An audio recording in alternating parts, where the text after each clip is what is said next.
అందరికీ నమస్కారములు.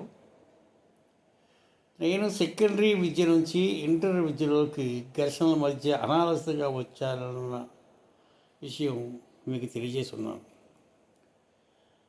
దానికి తోడు ప్రతికూల పరిస్థితులు కూడా ఎదురవుతున్నాయి. ఆ సమయంలో ఏమి చేయడానికి తోచని పరిస్థితుల్లో రాసిన వ్యాసము తెలుగు విద్యార్థిలో 2007లో ప్రచురితమైంది.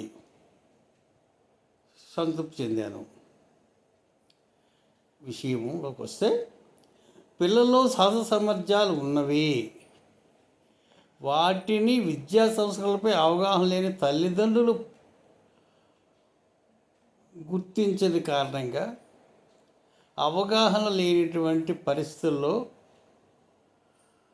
పిల్లలు ఇబ్బంది పడుతున్నారన్నది నా బోధనలో గమనించాను. కారణం ఏమిటంటే, బోధనా సమయంలో గుర్తించే ప్రతిభ గల వారు కూడా ఉత్తీర్ణత తక్కువగా ఉండటం గమనించాను. అవకాశం ఉంది, సమయం ఉంది, చేసేదేమి లేదు. కావున ఇంటర్మీడియట్లో ప్రయోగాత్మకంగా నా విద్యార్థులపై నా విద్యాభావాలు ప్రయోగించాను. వారి తల్లిదండ్రుల పాత్ర నేను పోషించాను.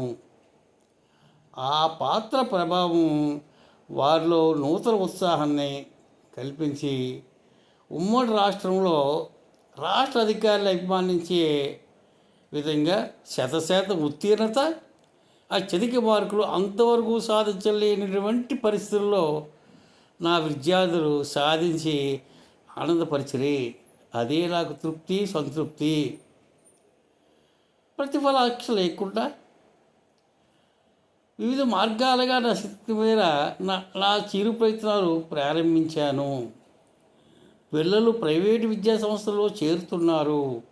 ప్రభుత్వ సంస్థలలో సామాన్య పిల్లలు కూడా రావడానికి ఇష్టపడలేని పరిస్థితి ఉంది.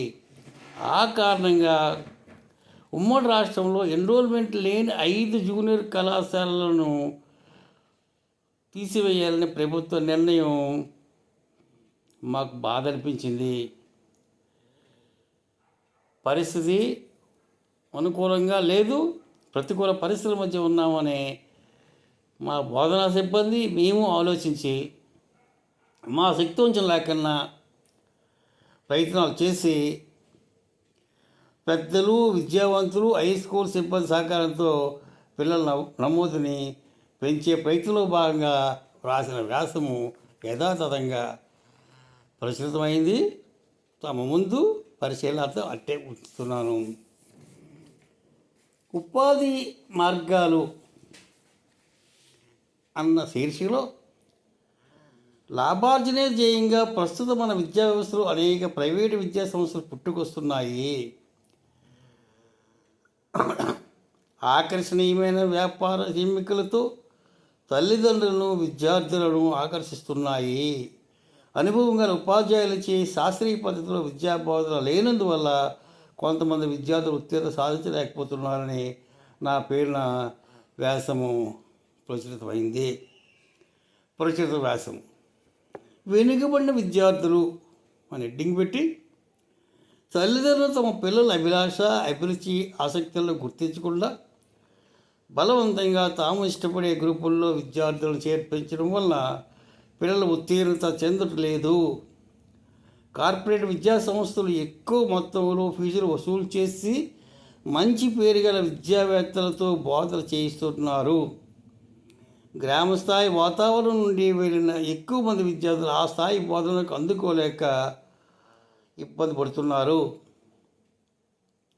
10వ తరగతిలో మంచి మార్కులు సాధించిన గ్రామీణ ప్రతిభావంతులు కూడా ఇంటర్మీడియట్ పరీక్షల్లో అపజయాలను ఎదుర్కొంటున్నారు. ఈ విద్యా సంస్థలు విద్యార్థులందరి నుండి ఒకే రకంగా ఫీజులు వసూలు చేస్తున్న ప్రతిభ గల విద్యార్థులను, ర్యాంకులు సాధించే విద్యార్థులను ఎంపిక చేసుకొని వారిని మిగతా వారితో వేరు చేసి వారికి మాత్రం ప్రత్యేక తరహా బోధనలు అందిస్తున్నారు. వారి ద్వారా ర్యాంకులు సాధించి వారి మార్కులు ర్యాంకులతో వ్యాపార ప్రకటనలు చేసి ఆకర్షించగలుగుతున్నారు. మిగిలిన వారు అసలు చేయడం వల్ల ఫెయిల్ అయ్యే సంఖ్య పెరుగుతుంది. వారు ఉపాధి మార్గాలే తల్లిదండ్రులకు ఆందోళన కలిగిస్తున్నాయి. విద్యార్థి స్థాయిలకు దిగి బోధన చేయించగల విద్యా సంస్థలు, బోధన చేయ ఉపాధ్యాయులు తగ్గినందున విద్యార్థులు విద్యలో వెనుకబడుతున్నారు. విద్యార్థులకు భవిష్యత్తుపై అవగాహన లోపించడం కూడా ఒక ముఖ్య కారణము. టీనేజ్లో అడుగుపెడుతున్న సమయంలో విద్యార్థుల పర్యవేక్షణ కరువై ఆధునిక నవనాగరికత మోజులో పడి చదువులపై అశ్రద్ధ చూపడం కూడా ఒక కారణంగా చెప్పవచ్చు. క్రమశిక్షణ లేని విద్యా సంస్థల్లో చేరడం వల్ల విద్యాభ్యాసంలో వెనుకబడటం జరుగుతుంది. చెడు స్నేహితుల ప్రభావము, మీడియా ప్రభావము, నిరుత్సాహ వాతావరణం వలన కూడా విద్యార్థులు ఫెయిల్ అవుతున్నారు. టీవీ సీరియల్పై మోజు, తల్లిదండ్రులను విడవలేక పోవడం వల్ల ఇంటి వాతావరణం నుండి సమాజంలో కొత్తగా ప్రవేశించినటువంటి నూతన పరిచయాలు, నూతన ఆలోచనలు మొదలగు కారణాల వల్ల పిల్లల్లో ఏకాగ్రత రూపించడం కూడా ఒక కారణంగా చెప్పవచ్చు. ముఖ్యమైన పనులు, వినోదాల పేరుతో స్వయంగా తల్లిదండ్రులు విద్యార్థుల శాతం తగ్గించిన కారణం కూడా అవుతుంది. ఫలితంగా విద్యాభ్యాసంలో వెనుకబడి ఉత్తీర్ణత చెందట్లేదు. విద్యార్థుల అపజయంతో తల్లిదండ్రులకు తమ పిల్లల భవిష్యత్తు పట్ల ఆందోళన కలుగుతుంది. ఈ క్లిష్ట సమయంలో తల్లిదండ్రులు కర్మ సిద్ధాంతాన్ని నమ్మి వారిని విడిచి పెట్టుట కూడా జరుగుతుంది. అలా చేయకుండా ఈ శాస్త్ర సాంకేతిక పరిజ్ఞానంలో ప్రతిభ చుట్టూ ఉద్యోగాలు తిరుగుతున్న తరుణంలో వాళ్ళ పిల్లల్లో ఏదో ఒక చతురత ఉంటుందని గమనించినప్పుడు ఈ తరుణంలో పిల్లల ఆసక్తి ప్రకారంగా ఉపాధిని అందించడం అనేది మార్గమని మేధావులు భావన. ఆ మేధావులు అందించే సూచనలు, సలహాలు పాటించి తల్లిదండ్రులు వారి పిల్లలలో వెనుకబడిన వారిని కూడా గుర్తించి వారికి ఉపాధి మార్గాలు అందించగలిగినటువంటి వ్యాసం ఈ మధ్యకాలంలో నా చేతనైన విషయాల్లో అందిస్తూనే ఉన్నాను. అందులో భాగంగా వాటిని కూడా ఈ ప్రచిత వ్యాసంతో జోడించి నా భావాలను కూడా తెలియచేయాలనే ఉద్దేశంతో ఈ వ్యాసాన్ని భాగాలుగా చేస్తూ ఈ వీడియోలో నా భావాలను అందిస్తున్నాను. నా భావన, పిల్లలకు మనం అందించే విద్యా నైపుణ్యాలే వారి విజయానికి ఏకైక మార్గం అని గమనించండి. తల్లిదండ్రులు వారి పిల్లలు విద్యాదశలలో ప్రాధాన్యతను వివరించడమే నా ఆకాంక్ష. ప్రతి దశలో ఏదో లోపాలు ఉంటూనే ఉంటే వాటిని సవరించడం తల్లిదండ్రులుగా మన కర్తవ్యంగా గుర్తించండి.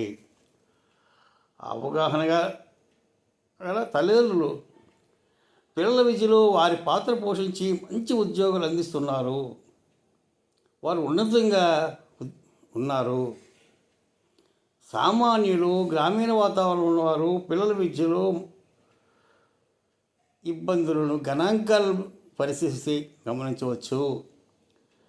కావున ఈ సామాన్యులు వారి పిల్లలను నేటి తరుణంలో, నేటి పోటీ వ్యవస్థలో, నేటి ప్రతిభా చుట్టూ ఉద్యోగాలు ఉన్నటువంటి తరుణంలో మన శ్రేయస్సు కోరే విద్యావంతుల సహకారంతో ఒక విద్యా కేర్ టేకర్ నియమించి పిల్లలకు ఆయా దశల్లో విద్యా నైపుణ్యం అందించడం ప్రయోజనం అని నా భావన.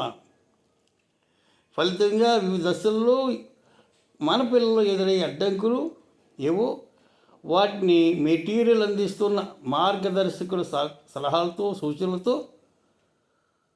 100% పిల్లల్లో ఆసక్తి, అభిరుచి రంగాల్లో విజయాలు సాధించగల శక్తి మన పిల్లల్లో ఉంది. శక్తి గ్రసింపలేదు. మనం కొద్దిగా ప్లాన్ చేస్తే పిల్లల ఉపాధి మార్గాల్ని అన్వేషించి వనరులు భారతదేశంలోనే ముఖ్యంగా మన దేశంలో ఉన్నాయి. తీరరేఖ ప్రాంతం అధికంగా ఉండి ఖనిజ వనరులు, సహజ వనరులు, మానవ వనరులు పుష్కలంగా ఉన్నటువంటి మన ఈ రాష్ట్రంలో ప్రణాళిక ప్రకారంగా వెనుకబడిన విద్యార్థులు కూడా మార్గదర్శకులుగా చేసి వారికి కావలసిన ఉపాధి మార్గాలు అందించడమే తల్లిదండ్రుల కర్తవ్యంగా భావించాలని ఈ వీడియోని ముగిస్తున్నాను. నా కాంట్రాక్ట్ నెంబర్ 9908354090.